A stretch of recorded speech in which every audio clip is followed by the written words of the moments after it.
2600 एकड़ में अकेडमी है वो।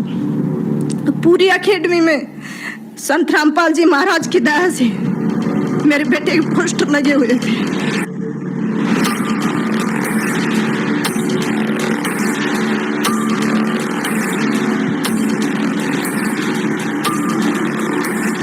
जहाँ भी देखे लेफ्टिनेंट केवल कृष्ण की आवाज।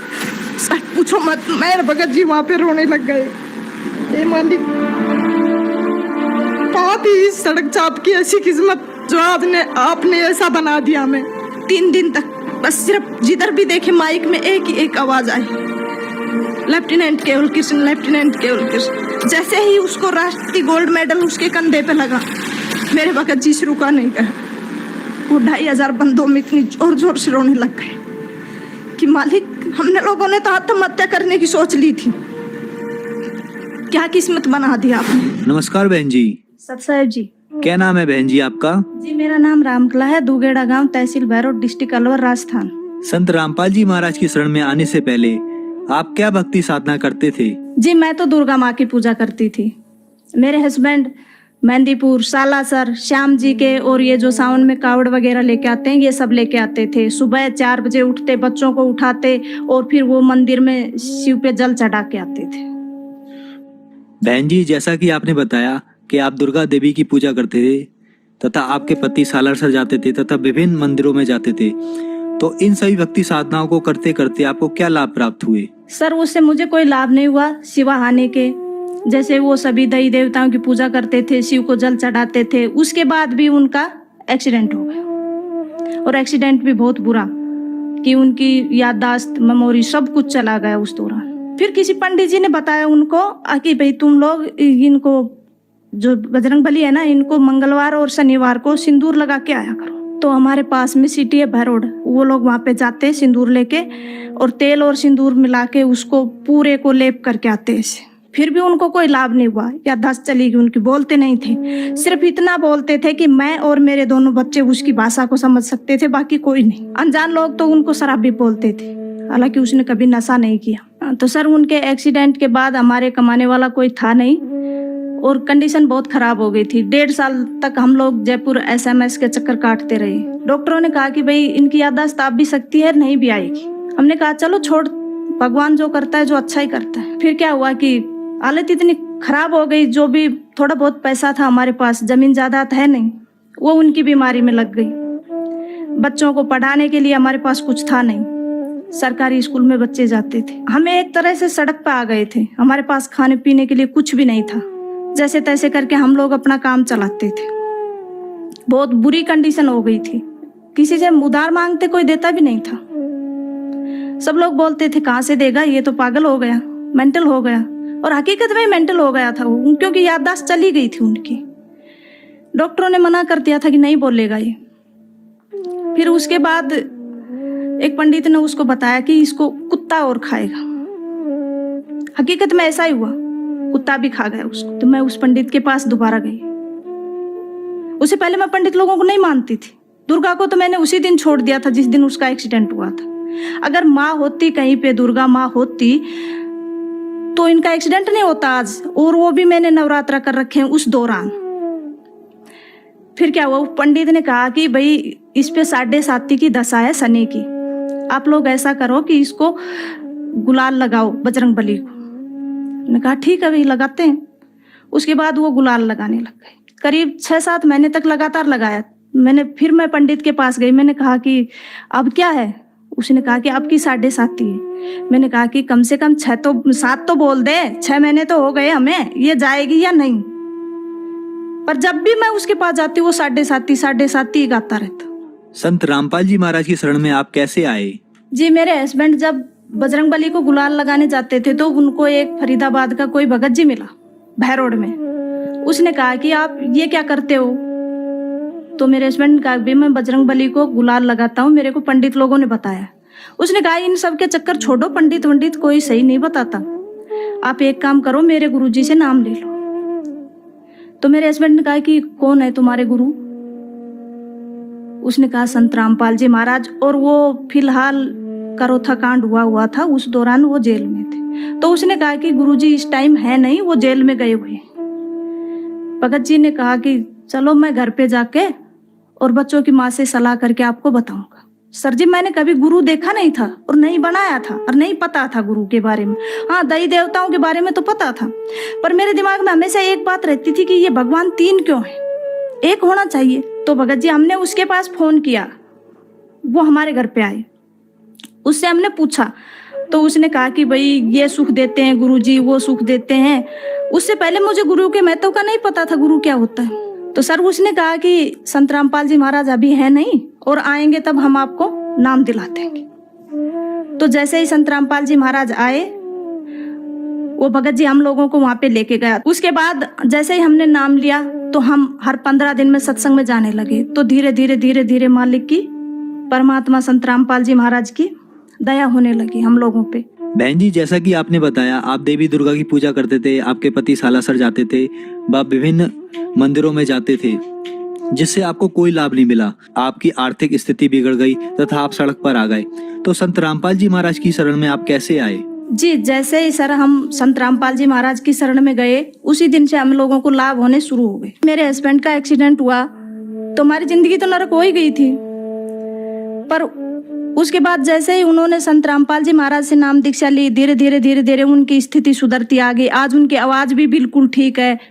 संत रामपाल जी महाराज की दया से उनको कोई नहीं कह सकता कि इनका कभी एक्सीडेंट भी हुआ था, और वो ज्यादातर भगवान के सेवा में ही रहते हैं। बच्चों को स्कॉलरशिप मिल गया, वहाँ पे बच्चों की पढ़ाई फ्री हो गई। उसके बाद बच्चों ने +2 की, +2 के बाद लड़की को स्कॉलरशिप मिल गया, उसने इंजीनियरिंग की। बेटे को अब पैसे तो हमारे पास थे नहीं, पैसे कहाँ से दे, तो हमने बैंक से लोन उठाया।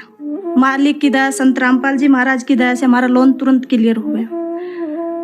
जैसे ही मेरे बच्चे ने, लड़के ने मेरे ने 2 साल तक बीटेक की, उसके बाद उसने NDA का फॉर्म भर दिया, उसने एग्जाम दिया। एग्जाम देने के बाद में संत रामपाल जी महाराज परमात्मा की इतनी दया हुई कि उसका सिलेक्शन हो गया। बाकी ऐसी किस्मत कहाँ है कि एक गरीब का बच्चा जो सड़क छाप था वो उसका NDA में सेलेक्ट हो जाए, पर वो भी संत रामपाल जी महाराज की दया थी। अच्छा, उसके बाद उसका इंटरव्यू हुआ बेंगलोर, 14 दिन चला। इंटरव्यू में वो 13 दिन क्लियर कर दिए, 14 दिन वो रह गया हल्का सा मेडिकल में। उसने वहां से फोन किया कि माँ मैं इंटरव्यू में रह गया। मैंने कहा बेटे घर पे आ जाओ। घर आ गया।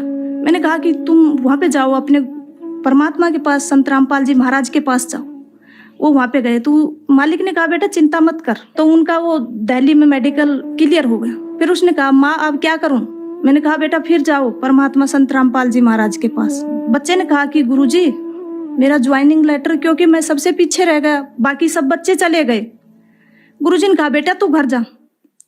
वो आया वहां से, आते ही तीसरे दिन मालिक की दया से उसका को लेटर आ गया। भगत जी 2016 में 4 साल की उसकी ट्रेनिंग चली। उसके बाद उसने 2016 में NDA क्लियर किया और राष्ट्रपति गोल्ड मेडल। 2500 बंदों में सिर्फ एक भगत जी, मेरे भगत जी और मैं वहां पे गए केरला, एजीमाला।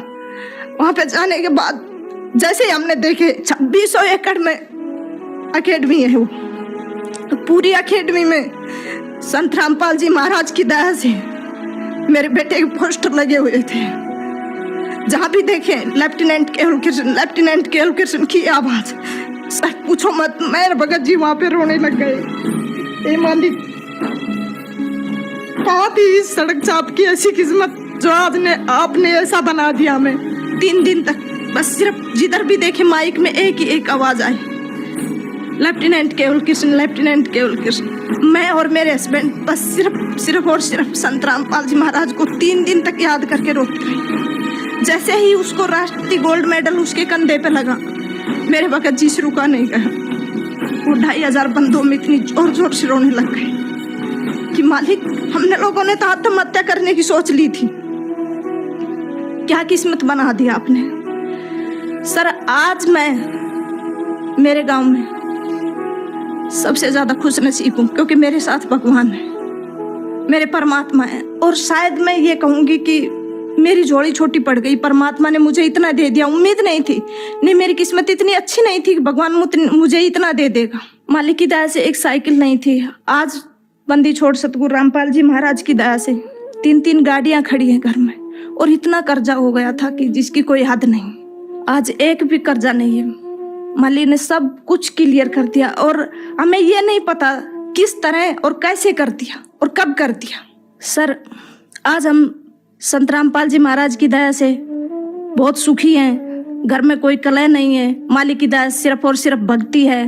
दोनों बच्चे अपनी अपनी जगह कामयाब हैं, और मालिक ने एक दया और बख्शी मेरे ऊपर कि परमात्मा की दया इतनी है संत रामपाल जी महाराज की कि बच्चे मुझे इतने होनहार और इतने मतलब समझदार और दूसरा आज्ञाकारी बच्चे दिए हैं परमात्मा ने, कि उनको मैं ये बोल दूं कि बेटे ऐसे करना है तो वैसा ही करेंगे। और मालिक का हाथ, संत रामपाल जी महाराज का हाथ उनके सर के ऊपर है। मेरे गांव में मैं सबसे ज्यादा खुश नसीब हूँ। भगवान ने मुझे बहुत कुछ दिया है, जितना मैं कभी उम्मीद ही नहीं की थी, इतना कि शायद मेरी किस्मत ऐसी हो सकती है। पर आज मैं सीना ठोक के ये कह सकती हूँ कि मेरा से सुखी मेरे गांव में कोई नहीं। बहन जी, जैसा कि आपने बताया कि संत रामपाल जी महाराज से नाम दीक्षा लेने के बाद आपका उजड़ा हुआ परिवार संत रामपाल जी महाराज ने पुनः बसा दिया। आपके ही जैसे संसार में बहुत सारे दुखी लोग हैं, तो आप भक्त समाज को और उन दुखी लोगों को क्या संदेश देना चाहते हैं? मेरे जो अगल बगल में लोग हैं, सभी ये चैनल देखते हैं, सत्संग वगैरह देखते हैं, उनसे मैं खासकर प्रार्थना करना चाहती हूँ कि उनको तो मेरी स्थिति का, मेरी कंडीशन का अच्छे तरीके से पता है।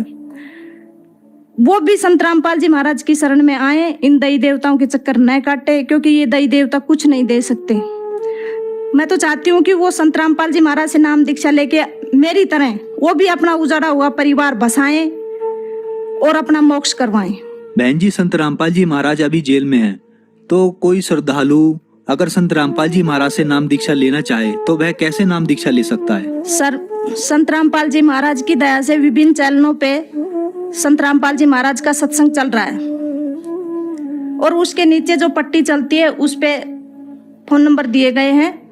वहां से नंबर नोट करो और संत रामपाल जी महाराज का जो नजदीकी नामदान सेंटर है वहां पे जाइए और नाम दीक्षा लेके अपना मोक्ष करें।